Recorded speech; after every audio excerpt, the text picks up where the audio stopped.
Hello everyone, and welcome to another edition of All About the Cars of Gran Turismo 7.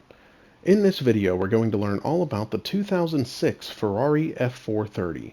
Now this car can be acquired in two different ways on Gran Turismo 7, the first of which is to purchase it here at the used car dealer for 200,000 credits.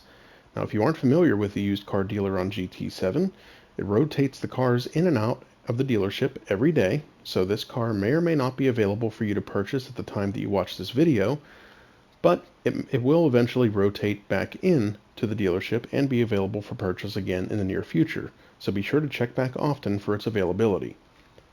The second way to purchase this vehicle is at Brand Central under the Ferrari dealership, and we're going to go there after we're done here at the used car dealer. Now just keep in mind that at Brand Central, if you purchase a car there, it's always going to be more expensive than if you buy it here at the used car dealer. Alright, I'm going to click on this car and we're going to start by going over some of the specs. First, this car comes stock with 594.62 performance points.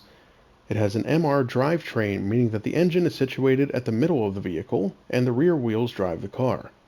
It comes with a maximum stock power of 495 horsepower at 9,000 RPM. The weight is just under 3,200 pounds and the engine is naturally aspirated. Now we're going to click on Learn More and see what Andy has to say about this car. The F430 represented a turning point for Ferrari. For one, its mid-mounted V8 engine had a complete makeover and generated more power. It churned out 88.8 horsepower more than its predecessor, the 360's engine.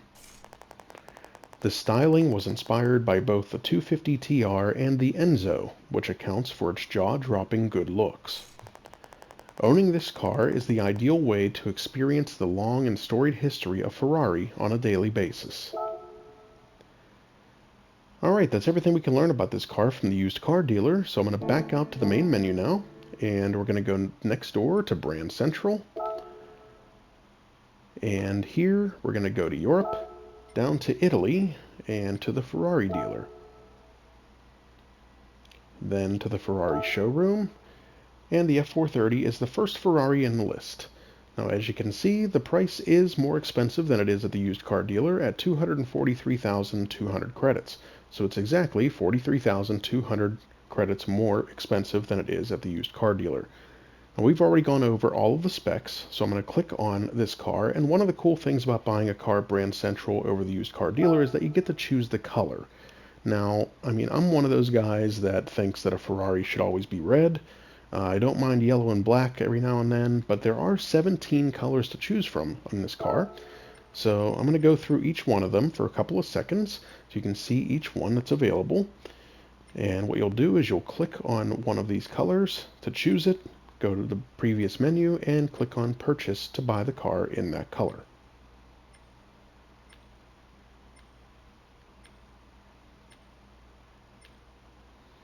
Alright, now we're going to click on Learn More and see what Martin has to say.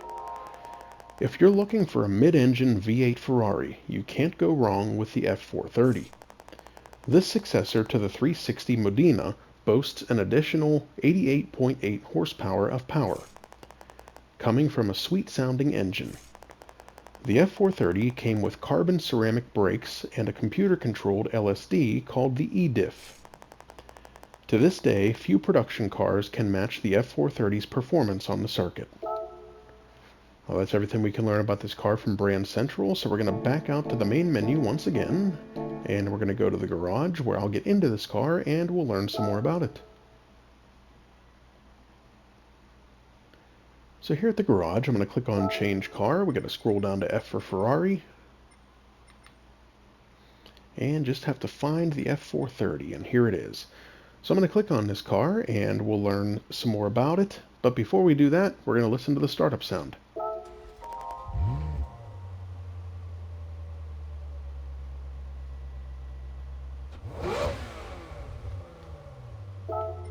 Alright, I'm going to click on Car Collection here, and we're going to go to this vehicle, and we'll learn some more by reading this short description about it. The rolling piece of mechanical art was capable of reaching a top speed of 195.7 miles per hour.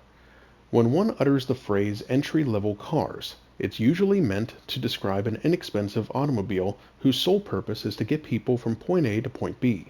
But when you're talking about Ferrari, all conventional definitions go out the proverbial window. Replacing Ferrari's entry-level 360 Modena in 2004 was the F430. The car's styling was mesmerizing, with flowing lines influenced by the company's legendary Formula One racers and Le Mans prototypes of the 1960s.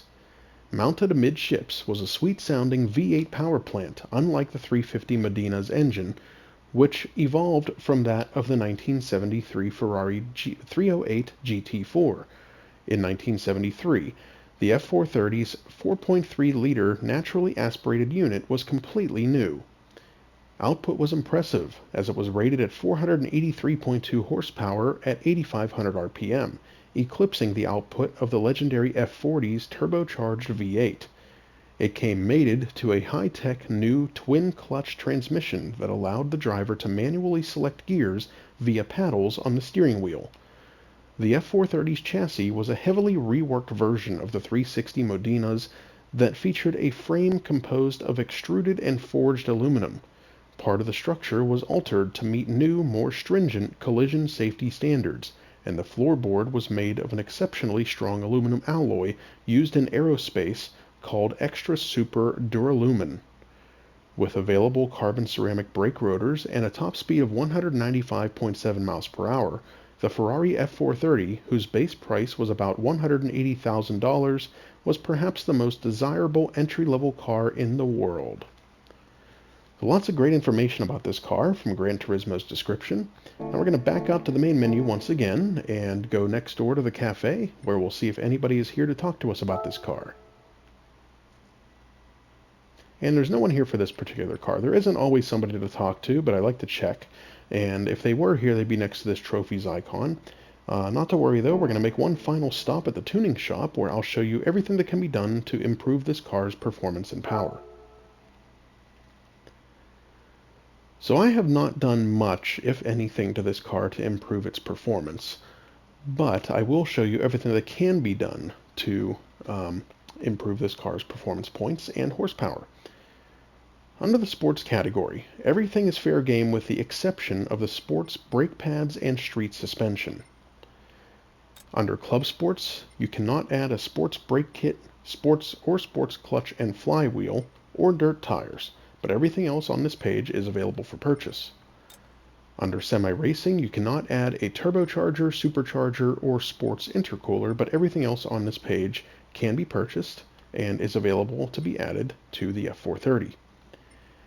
And under the racing category, stroke up, the anti-lag system, the racing intercooler, the supercharger, the torque vectoring center differential, and the active LSD controller are all not available.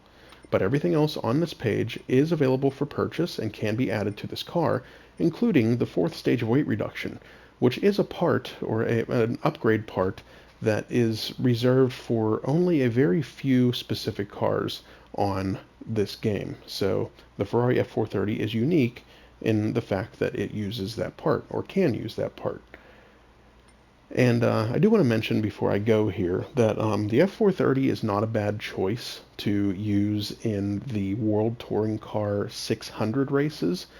You can't do anything to upgrade it, but the engine and the horsepower is enough to give you a little bit of an extra boost on straightaways. So if you're having trouble completing any of the World Touring Car 600 races, give the F430 or the Lamborghini Diablo a try, because they are just under the performance points limit at stock, and you won't be able to add racing tires, but you will be able to use, I believe it's sports tires, or something of the like. So, but give it a try if you're having trouble. Well, that's everything that we can learn about this car on Gran Turismo 7, so I hope you enjoyed the video, and I hope it helps you to determine whether or not you'd like to add this car to your collection. Stay tuned for more videos highlighting all of the cars of Gran Turismo 7. Don't forget to like and subscribe to our YouTube channel. Thanks for watching, and we'll see you next time.